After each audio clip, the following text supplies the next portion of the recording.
The School Spending and Outcome Snapshot, or SSOS, includes newly published school-by-school spending data alongside student outcome data.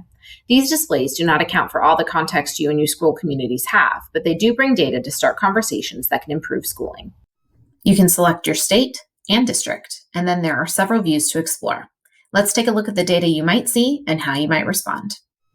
When reviewing the spending per student across your schools, you may notice you're spending fewer dollars per student, $17,787, on a school with a higher percentage of students who are economically disadvantaged, while it's spending more, $20,871, on a school with a lower percentage of students who are economically disadvantaged. You can then have a conversation about how the district is allocating its dollars to schools and whether those allocations are fair. That conversation might sound like, what investments in this budget will send more resources to this school? Why are we spending fewer dollars on schools with greater need? What is our allocation methodology? Why are we spending more dollars on schools with lower needs? School board members can use displays 2, 3, 4, and 5 to discuss spending and outcomes with the district. Next, we'll focus in on each of these quadrants and the different conversations you can have. These schools spend more public dollars than their peers and have higher student outcomes. These schools spend fewer public dollars than their peers and have higher student outcomes. These schools spend fewer public dollars than their peers and have lower student outcomes. These schools spend more public dollars than their peers and have lower student outcomes.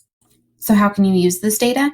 If you have a school where the district is spending a lot more per student, but the school hasn't yet translated those dollars into strong outcomes, you might hear a conversation like, we are investing a lot in this school and it is not translating into outcomes for students. How can this school better leverage the extra investment to improve student outcomes? If you have a school where the district is spending a lot more per student and outcomes are relatively stronger, you might hear a conversation like, when we spend more on this school, that leaves fewer dollars for students in other schools. How can we preserve what is happening here for kids, but leverage these extra dollars for students in needier schools? If you have a school where the district is spending less per student, but outcomes are relatively stronger, an ROI superstar, you might hear a conversation like, I want to make sure any changes in spending don't affect the good work that's happening here. I want to preserve what's working.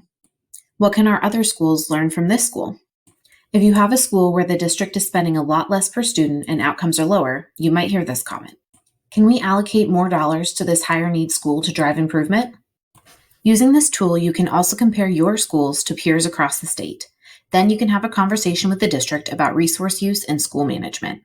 In this case, you might say, we're spending more dollars on and getting lower outcomes from our high-need elementary schools than peers across the state.